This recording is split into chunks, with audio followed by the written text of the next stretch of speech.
चित्त शुद्ध होणार आहे आणि तो निरुपाधिक जो ब्रह्म, जो निर्गुण आहे त्याच्याशी मला एकरूप व्हायचं आहे.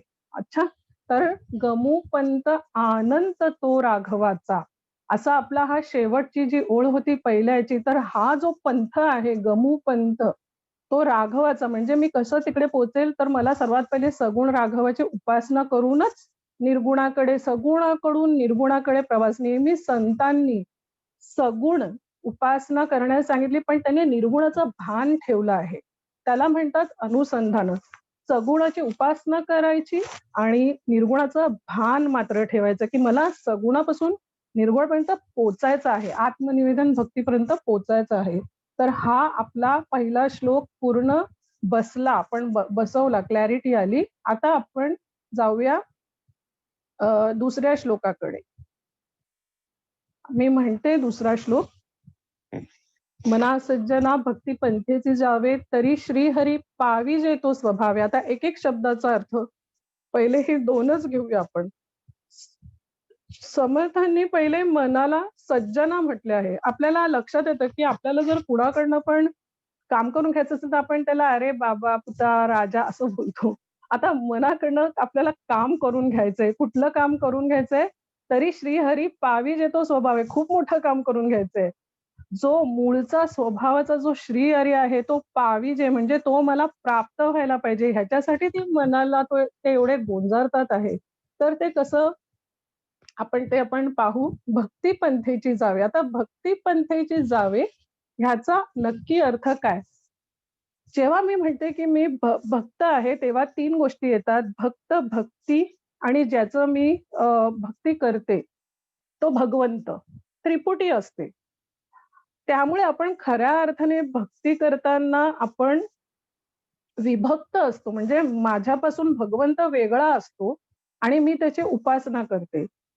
पण जर आपल्याला खऱ्या अर्थाने भक्त व्हायचं असेल तर भगवंत आणि भक्त जेव्हा एकरूप होतो, म्हणजे आता ही आत्मनिवेदन भक्ती, भक्ती पंथ म्हणजे नवविधा भक्तीपैकी जी शेवटची भक्ती आहे ना, जे आपल्या पंथाचं टोक आहे, एंड ऑफ द जर्नी म्हणतात.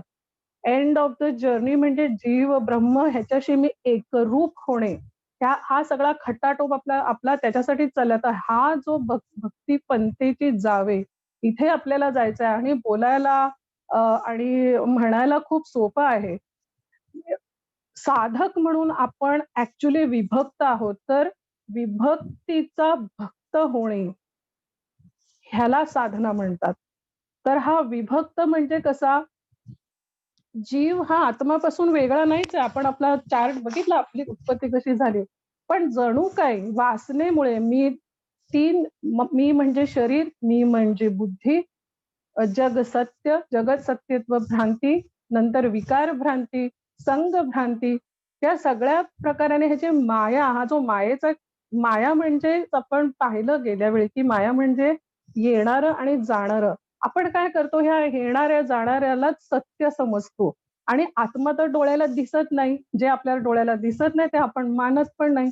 त्यामुळे आत्म्याशी एकरूप मी कशी होणार? मुळात हेच असं इम्पॉसिबल वाटतं.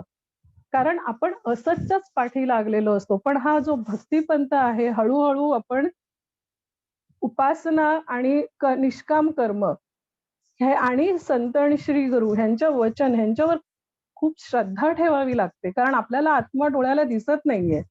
पण जर माझे संत त्यांनी हे अनुभवलं आहे, श्रीगुरु आपले आहेत, वेदांत शास्त्र असं सांगतं.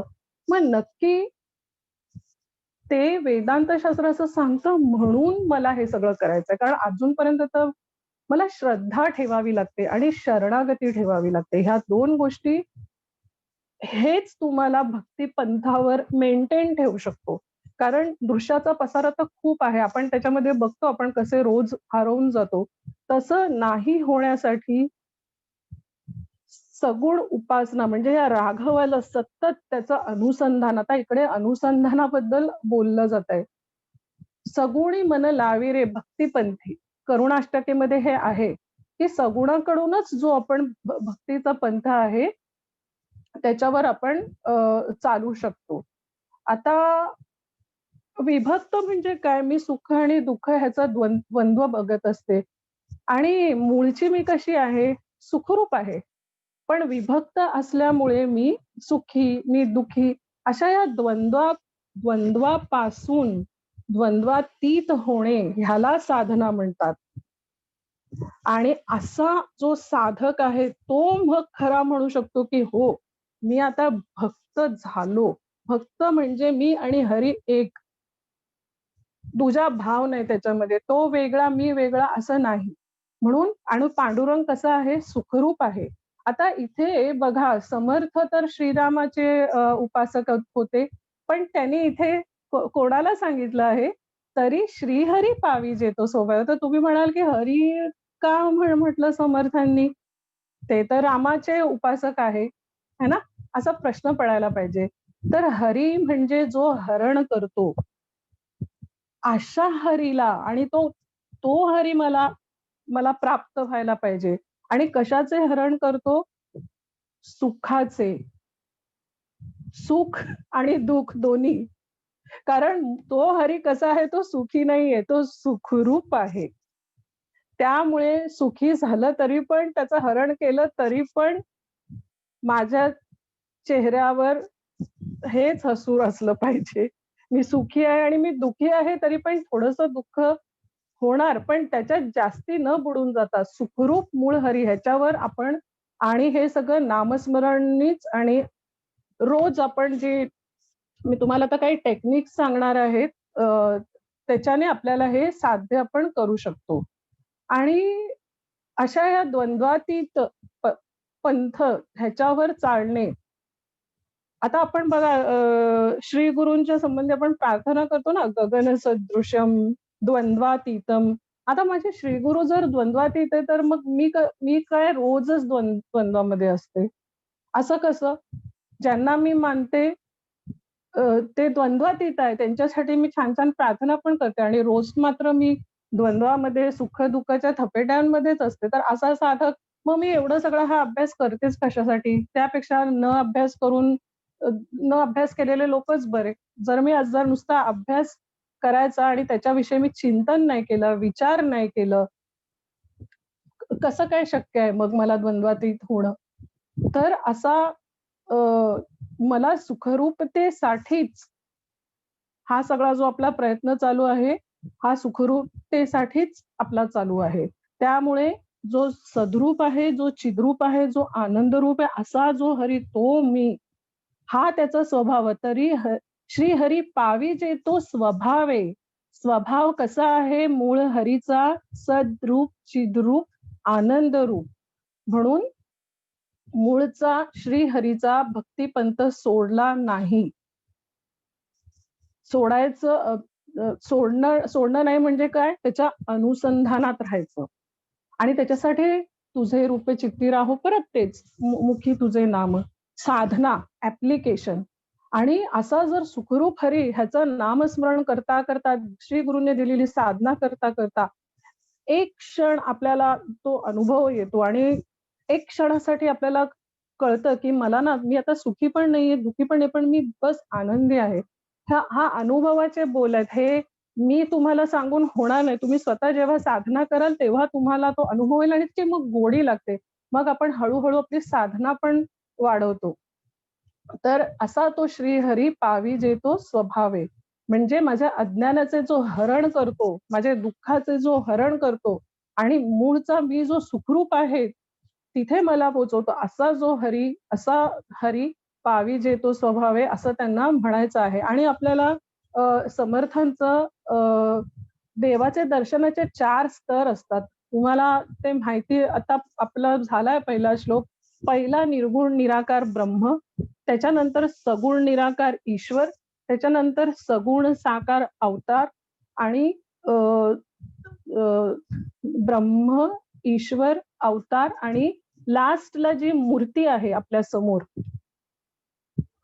मूर्ती 4 प्रकाराने आपल्याला दर्शन होतं. आपण आता देवळात जातो तर देवळात आपल्याला मूर्तीच दिसते. आता कसं दर्शन? मला पण ती मूर्ती दिसते आणि समजा त्या मूर्तीवर खूप सोनं आणि अलंकार सगळं चढवलं आहे आणि चोर आणि दरोडेखोर येतो देवळात, त्याला पण तर ती मूर्ती दिसते. त्याला पण तर त्याचं दर्शन होतं. मग त्या चोराला तो तरी पण ते दागिने काढून चोरतो.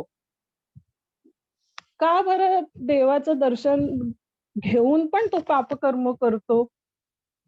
हा विचार यायला पाहिजे. तीच मूर्ती जिथे आपणच तिथे प्रार्थना करतो, कितीतरी उपासना करतो, त्याचा अभिषेक होतो. तिथे चोर आणि दरोडेखोर येतो तेव्हा तो काय करतो?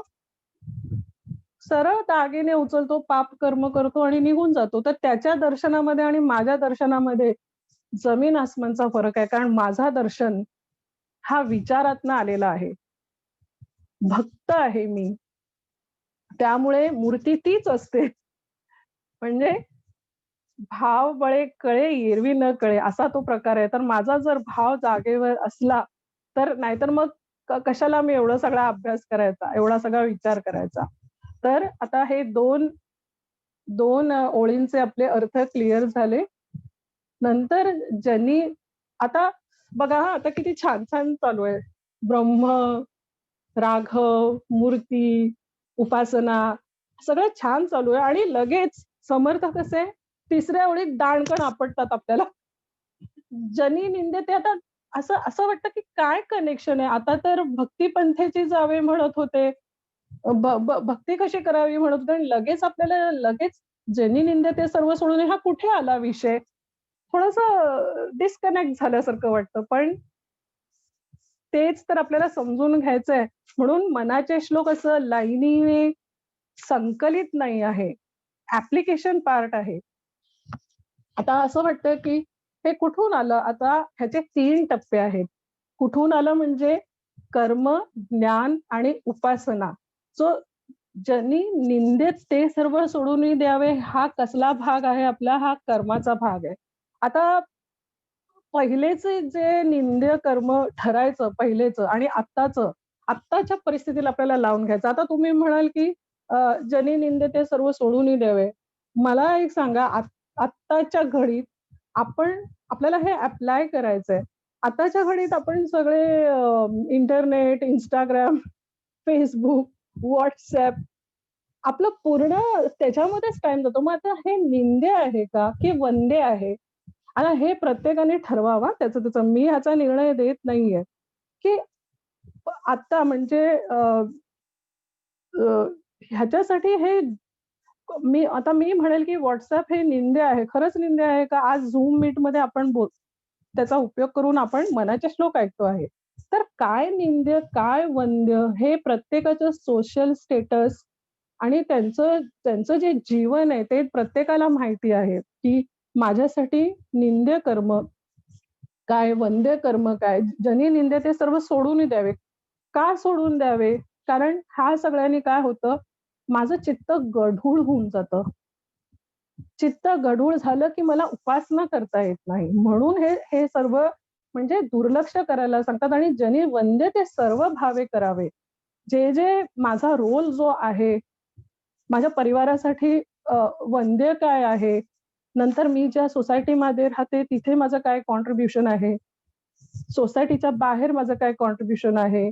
आणि अगदी फार डीपमध्ये जाईल तर मी देशासाठी, पण तो फार दूरचा विषय. पण असं हळू-हळू आपला ना असा म्हणतात ना स्फिअर वाढत जातो, की माझं कर्म वंद्य काय आणि निंद्य काय हे ज्याचं त्याने अगदी सावधपणे अ, वागावं आणि अ, हाच इन्फ्रास्ट्रक्चर आहे. म्हणजे डायरेक्ट इथे समर्थांनी विधी सांगितली आहे. आणि आता मजेशीर म्हणजे आता या सगळ्या गप्पा झाल्या, "जनी निंदे ते सोडावे, जनी वंदे ते करावे." आता मी हे करते की नाही प्रॉपरली? माझं हे नीट चालू आहे की नाही? जो मी अभ्यास करते आहे ना, मी कसं काय चेक करू स्वतःला? मी काय माझ्या मैत्रिणीला विचारू, "का गं माझं सगळं नीट चालू आहे का? का मी सात्विक आहे का?" ती म्हणेल, "हो." आपण दोन्ही मनाचे श्लोक करतो ना, म्हणजे परस्पर प्रशंसा मंडळ ठरेल ते. एकमेकींना आपण विचारू, तर आपण इकडे सगळे म्हणू, "हो, तू पण चांगली, तू पण चांगली." तसं नाही. 3 मार्कर्स आहेत आपल्यासाठी आणि मला फार दुःख होतं सांगताना, की अजून मी अभ्यास करते, सगळं करते, गुरुकृपेने बोलते पण अजून पण मला ते जमलेलं नाहीये. अजून पण ते मार्किंगमध्ये मी पूर्ण पास होत नाही. कुठले 3 मार्कर्स? 3 वाक्य आहेत. 3 वाक्य चेकिंग करायचं, की मी करतेय का नीट? साधक म्हणून माझं व्यवस्थित चालू आहे का? पहिली गोष्ट म्हणजे जर तुम्हाला असं बोलायला लागतं, मी असं केलं असतं तर बरं झालं. समजा एखादी घटना घडली आहे, मी असं केलं असतं तर बरं झालं असतं. अरे ती घटना होऊन गेली आहे. तो जसं आपण बोललं तसं समजायचं, गेलं. आपली साधना नीट नाही चालली आहे. मी असं केलं तर बरं झालं असतं. अरे ते होऊन गेलेलं आहे. आता केलं असतं तर त्यात काय लॉजिक आहे? सेंटेन्स नंबर 2 मी असं केलं नसतं तर बरं झालं असतं. ती घटना घडून गेली आहे. केलं नसतं म्हणजे झालं ते. आणि तिसरा नंबर जे मी परवा पण बोलली. कुठून मला ही बुद्धी आली मी हे केलं. ह्या ज्या 3 गोष्टी जोपर्यंत आपल्या लक्षात ठेवा आपण हे बोलतोच. मी स्वतः एवढं हे नेहमी ऐकते तरी पण मी परवा बोलता बोलली, "कुठून बुद्धी आली आणि मी तुला असं करायला सांगितलं?" आणि मला माझंच हसायला आलं. तर माझं अजून पण माझं चित्त शांत नाही झालेलं आहे. उपासना नीट नाही चालत आहे किंवा माझं निष्काम कर्म नाहीये, चित्त शुद्ध नाहीये माझं. कुठून बुद्धी आली म्हणजे काय? मला बुद्धी कुठून आली? माझी बुद्धी आपण सर्वात पहिल्या दिवशीच आपण बघितलंय. माझी बुद्धी कुठून आली? वासनेतून आली ना? मग माझी वासना कुठून बुद्धी आली आणि परत हा प्रश्न मी कुणाला विचारते? तर हे 3 मार्कर्स आहेत आणि ज्या साधकाला हे 3 वाक्य कधी बोलायचीच पाळी येत नाही, समजावं. स्वतःचं चेकिंग, दुसऱ्यांनी चेकिंग करायची जरूरतच नाहीये. समजून घ्यावं, की आपलं नीट चालू आहे. कोणाला विचारायला पण जाऊ नये, की माझी साधना नीट चालू आहे, की परफेक्ट चालू आहे. असं स्वतःलाच 3 टिक करून परफेक्ट चाललं आहे, हा आत्मविश्वासाने पुढची साधना सुरू ठेवावी. म्हणून बुद्धी कुठून आली? तर संचित तैसे बुद्धी उपजे मना माझी. जसं माझं संचित आहे तिथून गेलं. परत मी कुठे हा प्रश्न विचारते आहे. असं ही एकदा आपण व्यवस्थित घडी बसून घेतली, तर मग भगवद्गीतेच्या ज्या आज्ञा आहेत, त्याप्रमाणे आता वेदशास्त्राचं कसं आहे, आपण वेदचा अभ्यास करतो, अध्ययन करतो, उपनिषद वाचतो, ब्रह्मसूत्र वाचतो, सगळं वाचतो. पण वेदांचा तुम्ही एक मार्क केलं असेल, तर वेद आज्ञातून मोकळं होतं. शास्त्र क्लिअर कळतं आपल्याला. वेद परत बघायला येत नाही, की तुम्ही ते केलंय की नाही नीट. सांगतं आणि मोकळं होऊन जातं. Choice is yours. Follow, don't follow. त्यांना पडलेली नाहीये. ज्ञानेश्वरीला आणि पडलेली नाहीये, की तुम्ही करता की नाही ती ज्ञानेश्वरी बघायला नाही येणार आहे. मग बघायला कोण येतं? संत. संत आहेत ज्यांना हा कळकळा आहे, की ते नुसतं सांगून मोकळे होत नाहीत. तर ते आपल्यावर विविध प्रकाराने तऱ्हेतऱ्हेचे उदाहरण, स्वतःचे उदाहरण देऊन हे एवढे सगळे ज्ञानेश्वरी, तुकोबाचा आहेत, गाथा आहेत, अभंग ह्या पूर्ण त्यांच्या स्वानुभवाने भरलेल्या आहेत त्या गोष्टी. तर ते नुसतं वेद सांगून मोकळे होत नाहीत. ते ते त्या अग्नीतनं एवढे तप्त झालेले असतात, शुद्ध होऊन निघतात आणि त्यांनी जे ठेचा किंवा त्यांनी जे ठोकरं खाल्ली आहेत, त्यांना कळवळा असतो. तुम्ही ते ठोकरं नाही खायचे, आपण ते ठोकरं नाही खायचे. म्हणून संतांचं ऐकायला पाहिजे आणि त्यांना त्यामध्ये ₹1 पण फायदा नसतो. एक काडी पण त्यांना त्याच्या उलट संतांना नेहमी समाजाने त्रास दिलेला आहे. तर अशा मग मग अशा ह्या संतांचा मी का नको ऐकू? असा विचार करून सहज श्रद्धा, सहज शरणागती आणि त्यांच्याप्रमाणे जर आपण आपलं सगळं रोजचं कर्म त्यांच्या बुद्धीने त्यांच्याकडे बुद्धी गहाण ठेवून टाकाना नेहमी फायदाच आहे. संतांकडे बुद्धी आपण बुद्धी कुठे-कुठे गहाण टाकतो. मैत्रीण, खूप क्लोज फ्रेंड असेल तर मुलाकडे, नवऱ्याकडे. आता एकदा तरी संतांकडे बुद्धी गहाण ठेवून पहा. की त्याच्यात फायदा आहे की नुकसान आहे तुमचं तुम्हालाच त्याचं कळेल. तर आता हे वरचे 3 वाक्य आपण जे बघितले आहे, माझं वंद्य आहे की निंद्य आहे, हा पार्ट आपण पाहिला. मी कसं वागायचं, संतांचं ऐकायचं, माझं करेक्ट कसं चाललं आहे, हे 3 वाक्य लक्षात ठेवायची. कारण मला कधी पण मला ज्यांनी निंद्य करायची ही कुठून येते? मला असं वाटतं मी काहीतरी निंद्य कर्म करावं आज. कुठून येते मग? मला अशी इच्छा कुठून आली आहे? इच्छा माझी वासनेतूनच आलेली आहे. भली इच्छा, बुरी इच्छा, दोन्ही इच्छा माझी वासनेतूनच आली आहे. म्हणून म्हणून सारखं इंद्रियांचा जय, वासनेचा क्षय. मला एखादं वाईट गोष्ट जी इतरांसाठी नसते वाईट, पण माझ्यासाठी ती फॉर एक्झाम्पल डायबिटीज आहे आणि साखरेचे गोड पदार्थ खाणे मला आता हे निंद्य-वंद्य याच्यात काही नाहीये. पण ती जी इच्छा येते ती कुणाला येते? मला येते ना. मग त्याच्यासाठी मला इंद्रियांचा शम, दम आपण हा सगळा विचार केलेला आहे. इंद्रियांचा जय मी केला, तर वासनेचा क्षय इकडेच होतो. मला मला कुणाची एखादी वस्तू लंपास करावीची वाटली, लेडीज पर्स पडली. मला वाटलं, की अरे कुणाचा तरी सेंट आहे, चल मी स्प्रे मारून मारून बघते. आता हे निंद्य कर्म आहे की नाही हे आपण नाही ठरवायचं, पण दुसऱ्याचं आहे परमिशन विचारून करावी नाही. मोहातून आली माझी वासना कुठे होती, तिचं मला हवं आहे असं. वेळेत जर मी नुसता विचारच कट केला किंवा म्हणजे मला असं करावंसं वाटतंय आणि मी नाहीच केलं, तर तसं माझ्या इंद्रियांना जर मी ठेवलं तर काबूमध्ये,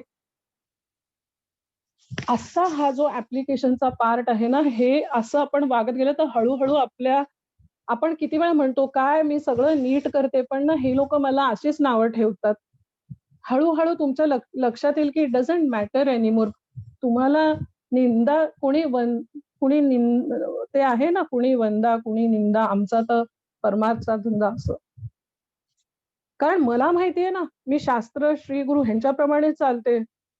समाज तर मला नाही केलं तरी पण मला वाईट बोलणार आहे. समाजाकडनं निंदा होते, वाईट केल्याची पण होते आणि काही न केल्याची पण होते. पूर्वचं संचित जर आपलं असेल, तर त्याप्रमाणे तशी निंदा पण आपली आपली होऊ शकते. तरी पण ह्या सगळ्या ह्याच्यात पण जर मी माझं अनुसंधान ठेवून नीट चाललं संतांच्या वाक्य ज्यांनी मला आज्ञा दिली त्याप्रमाणे जर माझं चालणं, माझं वागणं जर झालं, तर मग हा जो श्लोक नंबर 2चा जो भाग आहे, की जनी निंद्यते सर्व सोडून द्यावे आणि जनी वंद्यते सर्व भावे करावे. हा नीट आपल्याकडनं त्याप्रमाणे वागलं जातं. आणि सर्व भावे ह्याचाच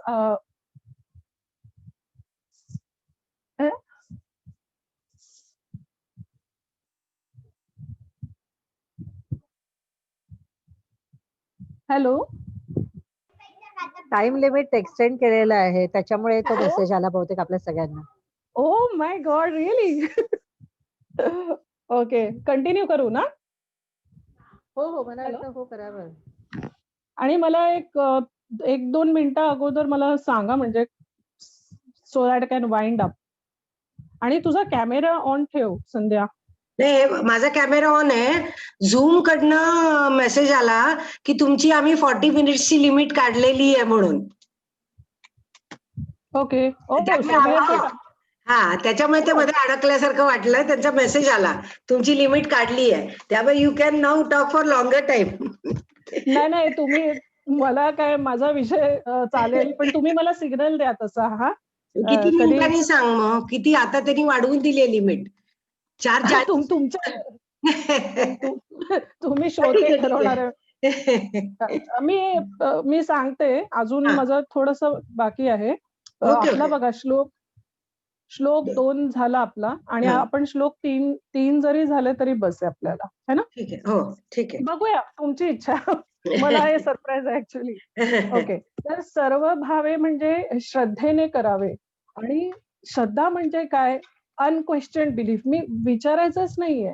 आणि जे श्रद्धेने एकदा मी केलं की जे व्हायचं ते आपसूक होऊन जातं. तर असा हा आपला श्लोक नंबर 2 विथ ऍप्लिकेशन आणि विथ अर्थ. आणि जर काय राहिलं असेल तर संध्या प्लीज लेट मी नो, जर माझं काय मिस झालं असेल तर. आणि असं करून आपण आता 3ऱ्या नंबरच्या श्लोकवर जाणार आहोत. प्रभाते मनी राम चिंतित जावा, पुढे वैखरी राम आधी वदावा. आता प्रभाते मनी राम चिंतित जावा, का बरं असं सांगितलं आहे? पुढे वैखरी, आपण 4 प्रकारच्या वाणी बघितल्या. सगळ्यात पहिले सकाळी उठून काही करायच्या अगोदर प्रभाते मनी राम चिंतित जावा. माझी दिवसाची सुरुवात रामच्या चिंतनाने सुरू व्हायला पाहिजे. आता सकाळी उठून असं जर मी केलं तर काय होतं, दिवसभरचा जो चिंतेचा विषय आहे ना तो बाजूला जातो. राम चिंतनाची तुम्ही करून बघा, जे कोणी करत नसेल ते. मला वाटतं बहुतेक आपल्यापैकी करत असावेत. एकदा ती सवय झाली सकाळी, आपल्या त्या कल्चरमध्येच आहे, आपल्या संस्कृतीमध्येच आहे, की आपण सकाळी कशा ना कशाची तरी आपण चिंतनात असतो. तर रामाच्या, भगवंताच्या चिंतनाने जर माझी सुरुवात झाली, तर मग दिवसभराच्या ज्या माझ्या रोजचं आपलं आयुष्य जे काही लाईफ आहे, त्याला योग्य दिशा मिळते. आणि दिवसभराच्या चिंता हळू आपल्याला साधन व्यवस्थित चांगले होते. म्हणून आणि ह्याला काय म्हणतात बघा, हा तिसरी ओळ. प्रभाते मनी राम चिंतित जमा, पुढे वैखरी राम आधी वदावत. तोंडातनं पहिला शब्द काळाच्या पहिले राम, म्हणजे नाम घेणं थोडक्यात. आणि सदाचार हा थोर सांडू नये तो. ह्याला सकाळी उठून प्रभाते मनी राम चिंतित जावा, ह्याला श्री समर्थांनी सदाचार सदाचार सांगितलेला आहे. सत अधिक आचार, सदाचार. सत म्हणजे ब्रह्म, म्हणजे आत्मा, सच्चिदानंद रूप. त्याप्रमाणे माझं आचरण. मी जर आपण पाहिलंय निर्गुणापासून कसा राघव पर्यंत आपला प्रवास आहे, त्या रामाचं जर मी सकाळी चिंतन सुरू करते तर मी सदाचारी ठरते. तुम्हाला दुसऱ्या कोणाला विचारायची गरज नाहीये मी सदाचारी आहे की नाही. तुम्ही स्वतःलाच ती, आपल्याला पदवी कोण दिली आहे? समर्थांनी दिलेली आहे. सदाचार हा, आपण सदाचारी आहोत जर सकाळी उठून रामाचं प्रथम चिंतन करतो. तर सकाळी उठून श्रीरामाचे चिंतन करणे हा थोर सदाचार आहे. आणि आता बघा हा, त्याच्यानंतर सदाचार हा थोर साडू नये तो, जनी तोची तो मानवी धन्य होतो. आता इकडे लोकांमध्ये म्हणजे समाजामध्ये, आताच आपला विषय झाला की जनी निंद्य आणि वंद्य. बघा हा नेहमी समाजाशी कसं लावून घेतात समर्थ, कारण शेवटी आपण समाजाचे एक घटक आहोत. तर मला माझ्या जबाबदाऱ्या कळतात. आता आपल्याला सदाचार 2 स्तरावर चेक करायचा. पहिले, मी इतरांशी, माझ्या घरच्यांशी, घरच्या बाहेर यांच्याशी कसं वागते, हा एक सदाचार. आणि दुसरा सदाचार तो कसा असतो, आतल्या आत. समजा मी रामाचं चिंतन नाही करत आणि नुसती चिंता करते आहे, हा सदाचार नाहीये आता. कारण आतमध्ये काय मी केलं आहे, माझं चित्त गढूळ व्हायला सुरुवात झाली. जिथे चिंता तिथे चित्त गढूळ, जिथे चित्त गढूळ तिकडे हरी फिरकणारच नाही. मी हरीपासून दूर गेली. आणि हा मग, आणि आपल्याला समर्थांनी सदाचार काय सांगितलंय, रामाचं चिंतन. आणि माझं काय सुरू झालंय चिंतन, कुणाबाबतीत सुरू झालं माझं आता, घर, येणाऱ्या जाणाऱ्या गोष्टीचं. मग माझा सदाचार मोडला. असा हा आपल्याला जर ज्यांनी तोची तो मानवी धन्यता, आपल्या समाजात जर धन्यता हवी असेल तर सर्वात पहिले सुरुवात प्रभाते मनी राम चिंतित जावा तिथून आहे. आणि हे दोन्ही सदाचार जो पाळतो, माझा समाजाशी काय संबंध आहे, माझ्या घरच्यांशी माझा काय रोल आहे, आणि माझ्या श्रीरामाशी काय रोल आहे, माझ्या चित्ताशी काय माझा रोल आहे, हा जो सदाचार पाळतो तो धन्य होतो. आणि समर्थ नेहमी आचरणवर नेहमी भर देतात. म्हणून समर्थांचे मनाचे श्लोक हे नेहमी प्रॅक्टिकल ऍप्लिकेशनसाठी खूप त्याचा विचार असतो. कारण काय माहितीये का, कुठली पण गोष्ट शिकायला मेथड आणि ऍप्लिकेशन, एक थेअरी असते आणि दुसरं मेथड असते. तर मनाचे श्लोक हा मेथड सांगतो आपल्याला. आणि संत कसे असतात, ते कमिटेड असतात, ते आपल्याकडनं ते करून घेतात. एक मटेरियल असतं, मटेरियल म्हणजे आपलं वेदांताचं सांगणं, थिअरी, पुस्तक आपल्याला नेहमी माहितीये, थिअरी अँड प्रॅक्टिकल्स. तर मटेरियल इज वेदांत, वेदांचा अभ्यास करावा लागतो. पण ते मटेरियल वाचून मी नक्की काय करते, त्याचे ऍप्लिकेशन पार्ट येतो, मेथड पार्ट येतो, आपल्याला कोण समजावून सांगतं, संत समजावून सांगतात.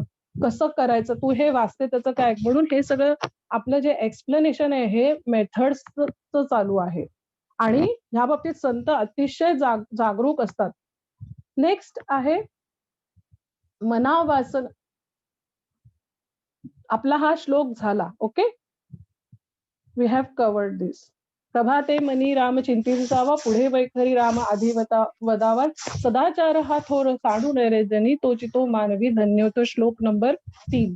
जर आपल्याकडे वेळ असेल तर मी श्लोक नंबर 4 घेते, म्हणजे माझं आज 4 पर्यंतच मी प्रिपेअर, वाटलं नव्हतं एवढा वेळ मिळेल, पण ती गुरुकृपाच आहे आणि मला वाटलं नव्हतं मला वेळ मिळेल. झूमनी वेळ दिली आपल्याला आणखीन टाइम. हा, तर आपण आता आपला हा विचार सुरू झाला आहे. तर पुढचा विचार, मनावासना पाप बुद्धी नको रे. आता पाप म्हणजे कसं आहे ना, पापाचं डेफिनेशन मांडणं खूप कठीण आहे. आपण साधक म्हणून कसं डिफाईन करायचं पापाला, की पाप कुठून येते? शुभ वासना आणि अशुभ वासना. वासनेचे 2 प्रकार असतात. पुण्य ही शुभ वासना आणि अशुभ वासना म्हणजे पाप. माझ्यासाठी जे जे कृत्य मला आत्मस्वरूपापासून दूर नेतं ना, ते माझ्यासाठी पाप आहे. जर मी रामाचे चिंतन नाही केले आणि माझ्या बाजूवाली आज कुठे गेली, ती किती वाजता तिने दरवाजा खोलला, तिच्याकडे कामवाली बाई किती वाजता येते, असं सगळ्याकडे मी लक्ष ठेवत गेली ना, तर हे पण पाप आहे माझ्या.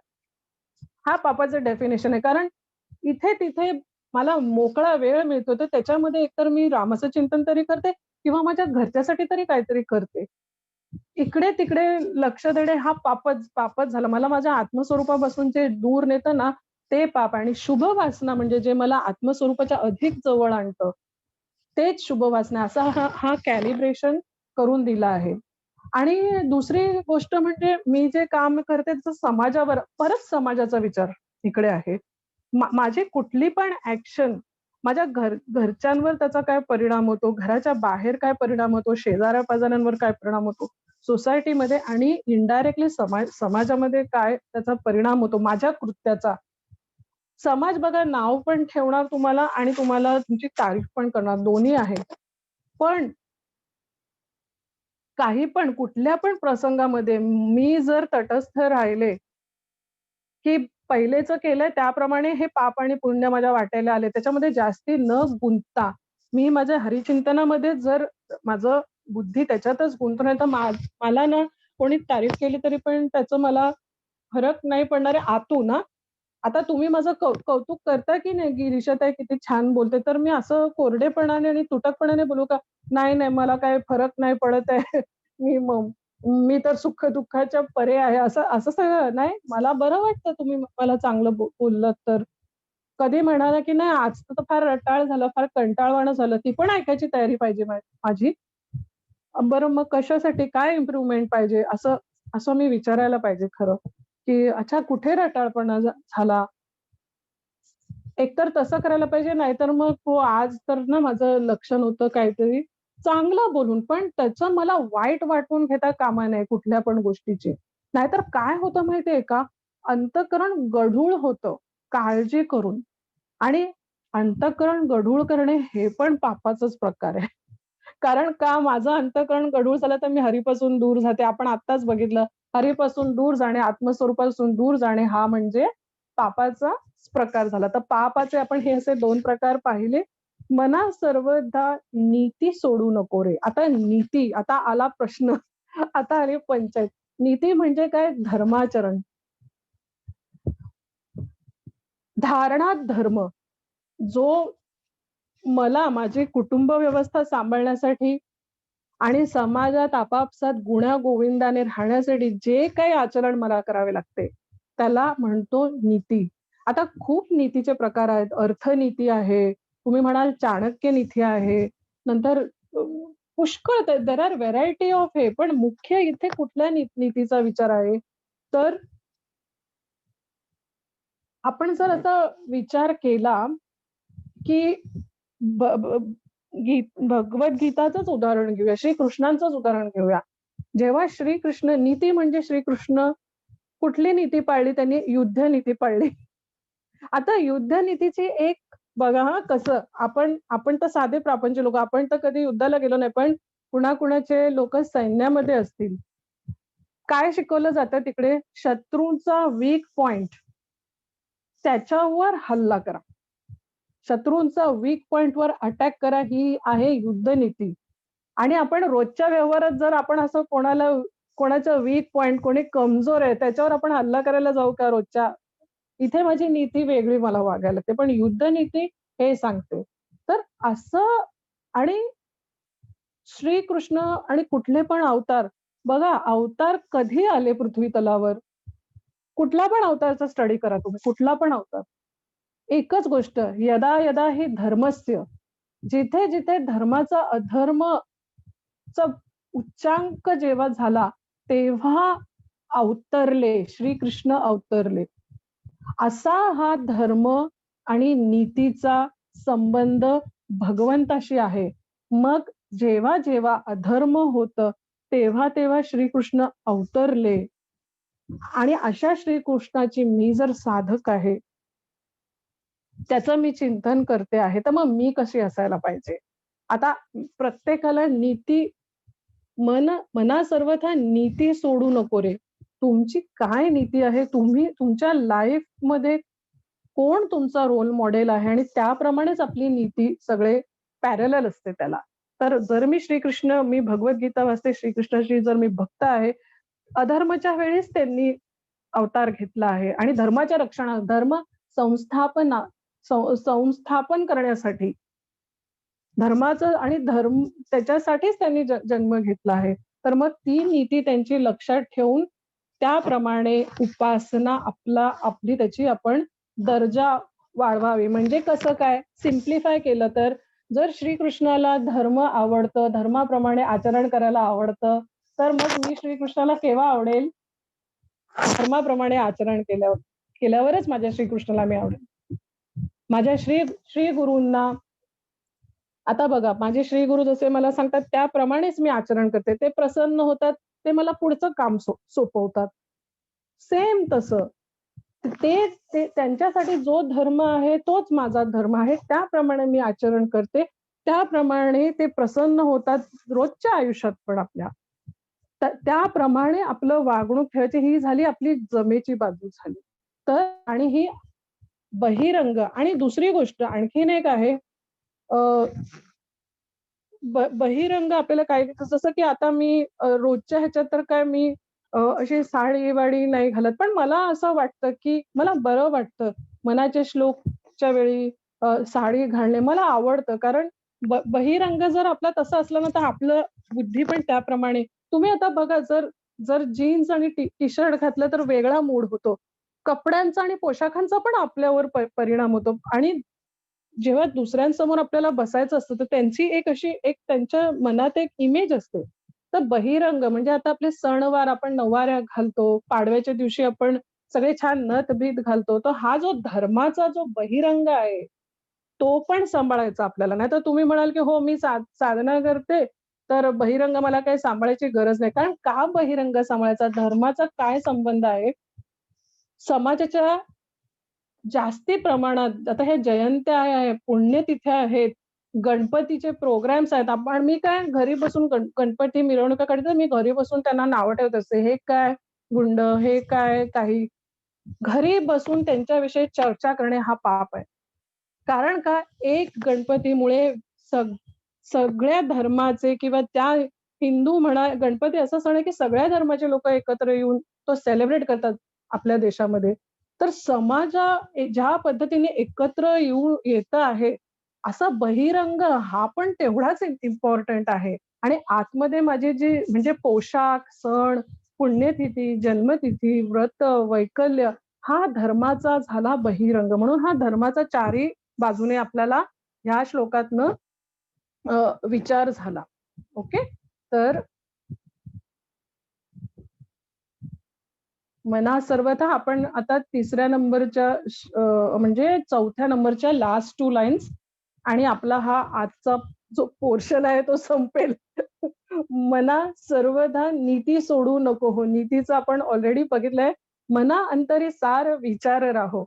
आता नीतीचा आपण विचार केला, युद्ध नीतीचा, श्रीकृष्णाचा. मना अंतरी सार, आता तुम्हाला बघितलं असेल ना, सारासार विचार. समर्थांचा ना खूप लाडका शब्द आहे सार.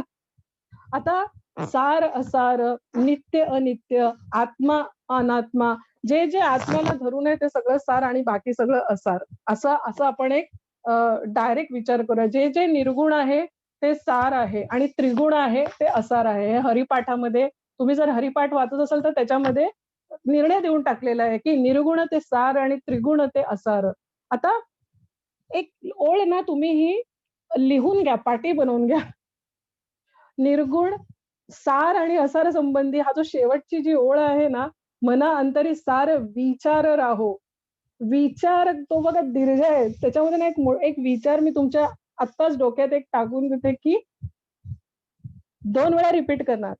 असार संबंधी कर्तव्य करावं आणि साराच्या चिंतनात राहावं. आलं लक्षात? मना अंतरी सार विचार राहो. सार जे आहे, सार म्हणजे काय आहे? एकच आत्मतत्व, ब्रह्मतत्व. मी त्याच्या चिंतनात पण असार. आता तुम्ही म्हणाल असार म्हणजे माझा मुलगा असार आहे, माझा नवरा असार आहे का? हो, असार आहे. का? कारण ते कायम नाही राहणार आहेत. येणार आहेत आणि जाणार आहेत. जे जे येणार जाणार आहे ते असार आहे. म्हणून काय मग मी त्याचा विचार नाही त्या असार संबंधी कर्तव्य करावे आपले आणि सारा संबंधी चिंतन करावे. आणि आपण उलट करतो. आपण सारा संबंधी कर्तव्य करतो. कसं मी तुम्हाला सांगू का? मी आज सकाळी 10 माळा जपली आहे. मी ना 10 मिनिटं बसली हां. आता मी संध्याकाळी 5:30 ला 10 मिनिटं बसणार आहे. काय केलं मी साराविषयी कर्तव्य करते आणि असाराविषयी चिंतन करते. मुलगा जेवला का? मुलगा उठला का? रात्री काय बनवू? त्याचा मेनू आज काय करू? उलटं. मग कर्तव्य करा असारासंबंधी आणि चिंतन करा सारासंबंधी. पण आपण बघितलं ना तर आपण उलटं करत असतो आणि तुम्हाला हसायला येईल की नेहमी आपण किती उलटं करत असतो. तर असार हे एक लक्षात ठेवा आणि नेहमी कर्तव्य करताना तुटकपणा नाही, कोरडेपणा नाही, प्रेमाने. कर्तव्य नाहीतर मी साधना करते, तुम्ही सगळे असार असं चुकून पण म्हणू नका.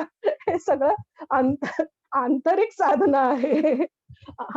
हा विचाराचा सगळा परमार्थ आहे आपला. नाहीतर सांगू नका की आज गिरीजाताईने सांगितलंय की तुम्ही सगळे असार आहे.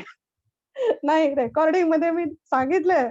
रेकॉर्डिंग पूर्ण ऐकवा की कर्तव्य करा, प्रेमाने करा, तुटकपणे करू नका. आणि असा हा आणि एक शब्द आहे जर तुम्ही जो चाणाक्ष असतो ना तो बरोबर मार्क करतो. मना अंतरी सांगितलंय त्यांनी. मना अंतरी सार विचार राहावा. सगळा विचार आपण कुठे लोकांसमोर फॅमिली बरोबर चर्चा करण्यासाठी नाही करायचा. आतल्या आत करायचा. कारण मग बाहेरून लोक म्हणतील "ओ कसला हा साधक एवढा प्रपंच असा करतो, परत माझं चित्त झालं." हे सगळे पिटफॉल्स आहेत साधना करायचे. तर लोकांनी काय म्हणावं त्याप्रमाणे जर मी साधना करत असेल तर मग कसली मी साधक. ते म्हणतील त्याप्रमाणे जर माझी साधना चालू असेल तर मग कसली. म्हणून मना अंतरी आतमध्ये हे सगळं चिंतन आणि असं जर आपण केलं नाही तर मग कसला आपला परमार्थ सगळं मेकॅनिकल होऊन जातो. आणि एक एक मंत्र त्याची जागा घेतो. काय होईल, कसं होईल, काय होईल, कसं होईल. हा मंत्र जागा घेतो. श्रीराम जयरामच्या ऐवजी काय होईल, कसं होईल. कंटिन्यू चालूच असतो ही थीम. तर हे असं ट्रेनिंग मनाला करायचं आणि शेवटचं आपण एंड करूया. शेवटची ओळ की आपण नेहमी बघा ब्लू चिप इन्व्हेस्टमेंट म्हणतो. चांगले रिटर्न्स येण्यासाठी आपण नेहमी ब्लू चिप इन्व्हेस्टमेंट करतो आणि आता इंटेलेक्च्युअल आपलं जी इंटेलेक्च्युअल इन्व्हेस्टमेंट आहे जी आणि जी इमोशनल माझी इन्व्हॉल्वमेंट आहे ही सगळी गुंतवणूक ब्लू चिप म्हणजे माझ्या शरीरामध्ये ब्लू चिप इन्व्हेस्टमेंट काय आहे तर आत्मा सार त्याच्या चिंतनात मी जर इन्व्हेस्ट केलं माझा सगळा विचार तर मला चांगले रिटर्न्स मिळतील. आणि असा आपण हा आज भगवंत कृपेने आज एकदम धाड दिशी 3 श्लोक पूर्ण झाले. तर आज एवढ्यावरच थांबूया. हरिओम. कुणाला काय विचारायचं असेल तर ओके.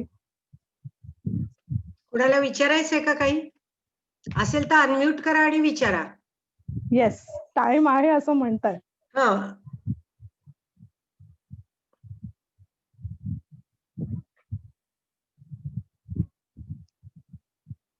बरं ठीक आहे, मग हे करूया का, थांबूया आज इथे. सगळे एकदम ऑल क्लिअर. तुझे सांगणेच चांगले clear आहे. बघा बघा